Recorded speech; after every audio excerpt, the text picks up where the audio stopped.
Quran surat Taubah ayat 84. Kalau ada orang yang tidak peduli dengan peringatan ini. Ini 7 ayat nih, itu pesannya. Ini bukan ilmu ta'ati ya, untuk mengingatkan saja. Kadang kita sulit ya, tapi kalau antum ngambil jurusan yang sama, itu insya Allah mendapatkan kenikmatannya. Contoh begini misalnya. Kenapa ada ayat di Quran itu jumlah bilangannya sama? Serupa dengan lawannya. Malaikat disebutkan 88 kali. Setan disebutkan 88 kali. Nah, lawan tugas malaikat itu setan. Malaikat membisikkan kebaikan, setan memprovokasi keburukan. Jumlahnya sama. Karena setiap hari pun kita nggak akan bebas dari 2 bisikan itu, baik atau buruk. Nah ini, kenapa ayat pengingat alam kubur dan kehidupan dunia 7 kali? Salah satu pesannya adalah karena kita 7 hari beraktivitas selama hidup di bumi itu. Maka diingatkan setiap hari. Maka setiap hari itu mesti ingat kematian.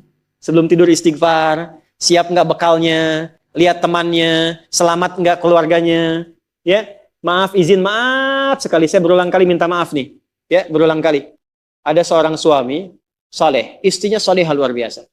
Satu kali suaminya karena kelelahan, bangunnya agak terlambat, alhamdulillah. Biasanya jam 3, ini setengah 4 bisa.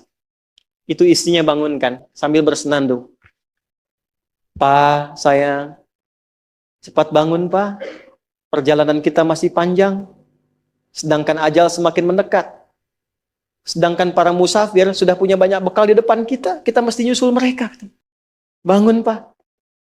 Itu Masya Allah kalau pakai bahasa Arab indah sekali. Pak, ajal itu mendekat kepada kita, sedangkan perjalanan masih panjang. Teman-teman kita sudah di depan, bekalnya banyak sekali. Maksudnya apa? Teman-teman kita sudah ada yang hafal Quran, sholatnya nggak putus, malamnya banyak tahajud, puasanya nggak putus, sunnahnya dikerjakan. Kita ini, ya Allah, mau bangun tidur aja susah ya Allah, mau tahajud aja susah. Sementara ajal datang semakin dekat. Pak bangun Pak, bangun Pak. Takutnya kita meninggal malam ini, kita nggak bisa menyusul teman-teman kita yang sudah di depan. Itu istri bangunkan suaminya. Ada lagi yang suami mau kerja dibisikin istrinya, Pak, jangan sampai cari yang haram ya. Papa nggak bawa apa-apapun ke rumah di hari ini. Kami keluarga akan sabar. Mama akan tenangkan pada keluarga supaya sabar. Tapi Pak, kami nggak akan kuat merasakan sedetik pun di neraka jika Papa bawa yang haram ke rumah. Masya Allah. Nah ini disebutkan pengingat itu 7 kali. Di 7 ayat berbeda untuk mengingatkan setiap hari ingat wafat. Setiap hari ingat pulang. Setiap hari kita akan mengalami suasana di alam kubur. Jangan sampai meninggalkan dunia dalam keadaan yang terancam. Kalau masih nggak sadar juga dengan pengingat ini, muncul ayat ke-8. Muncul ayat ke-8. Di At-Taubah, ayat 84. Tempatnya pun At-Taubah. Ngajak taubat dulu sebelum diingatkan. Tapi dasar karena nggak pengen taubat juga, maka munculnya ancaman. Kalau ada yang masih nggak peduli, bahkan ada orang Islam yang masih bertahan dengan keburukannya, menampakkan ke orang lain dengan sifat nifaknya, maka turun ayatnya. Wala tusalli ala ahadim minhum mata abada. Wala taqum ala qabrih.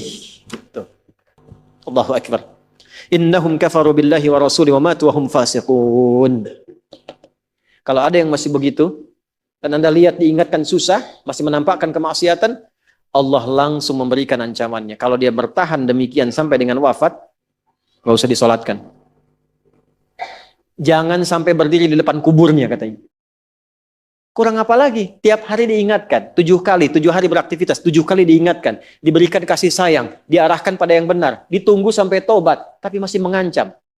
Masih menampakkan kehebatannya sampai dia wafat. Maka peringatannya apa? Orang-orang yang sengaja menantang berbuat maksiat, menghalalkan dosa yang besar, itu dihukumi oleh Quran. Kafaru billah. Yang menghalalkan dosa besar itu dihukumi kufur. Tapi jangan sembarangan, ya, jangan sembarangan menghukumi. Karena ada yang punya otoritas di situ. Nggak boleh Anda sembarangan, ini kufur, ini togut, ini nggak boleh. Nggak boleh. Ada yang punya otoritas. Dan ada yang paham fikihnya. Nggak boleh sembarangan. Hati-hati kalau ada aliran mengajak Anda, ini togut, ini aja, bunuh aja, tembak aja, tinggalkan itu. Tinggalkan. Karena ada yang punya otoritas untuk menentukan klasifikasi mana yang benar, mana yang salah, mana yang ini, mana yang begitu. Jangan sampai terbawa pada aliran demikian. Jelas ya? Baik. Tapi kalau ada yang nekat berbuat maksiat sampai wafat, kata Allah, Nabi pun sampai dilarang. Jadi ini ayat turun tentang Abdullah bin Ubay bin Salul yang hidupnya mengaku muslim tapi banyak sekali menyakiti Nabi. Banyak berbuat maksiat, bahkan merencanakan pembunuhan kepada Nabi. Ditampakkan oleh Allah, begitu Nabi ingin menampakkan sisi kemanusiaan dengan menyolatkannya, turunlah ayat ini. Jangan disolatkan Muhammad. Jangan disolatkan. Biasanya sama teman-temannya. Jadi biasanya orang munafik ketemu munafik lagi. Ketemu munafik lagi. Hati-hati. Jangan sampai yang menyolatkan itu sama munafik, sama perbuat maksiat. Orang Islam dilarang yang beriman yang baik, bahkan wala takum ala qabri. Ke kuburnya pun jangan diantar. Jangan berdiri di depannya. Jangan sampai terancam demikian. Karena itu kalaupun ada yang nampak ciri-cirinya, kita doakan supaya kembali ke jalan yang benar. Kita tunjukkan kebaikan dengan lemah lembut. Supaya dengan itu sadar dan menjadi bagian dari orang-orang beriman yang mendapatkan ridha Allah Subhanahu wa taala.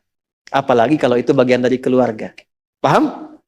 Nah, inilah pelengkap dari bagian yang pertama. Maka secara singkat saya simpulkan, jadikan mulai hari ini semua kegiatan kita fi sabilillah. Suami mendidik istri fi sabilillah. Menyayanginya fi sabilillah. Mohon tatap istri Anda, keluarga Anda sebagai titipan Allah. Dan Anda akan dihisab. Saya tuh kalau pulang malam, saya tatap istri anak-anak saya yang sudah tertidur. Kadang-kadang suka tanyakan, ya Allah, gimana saya dihisabin? Saya khawatir mengajar banyak orang datang, tapi pada keluarga sendiri tidak mendapatkan perhatian sesuai dengan hak. Ya Allah, ketemu lagi enggak gitu. Antum dihisab, kan itu dipasangkan dengan ampun, bukan dengan yang lain. Itu dihisab. Maka perlakukan pasangan sebagai amanah Allah. Lakukan. Demikian juga istri kepada suami, anak-anak. Kemudian bekerja, lakukan. Fi sabilillah. Kalau sudah fi sabilillah, nggak mungkin korupsi. Nggak mungkin nyogok. Jangan pulang dengan membawa yang haram. Sayangi keluarga. Antum yang belajar-belajar nih, yang masih belajar, fi sabilillah. Jangan pernah nyontek. Ya. Jangan malas-malas belajar.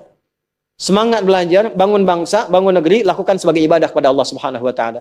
Kalau itu bisa kita kerjakan, maka kalla saya'lamun thumma kalla, kita akan melihat apa yang Allah berikan setelah wafat, dan kita akan diperlihatkan oleh Allah perbedaan dengan orang-orang yang ingkar bersama orang-orang yang yakin dengan itu semua.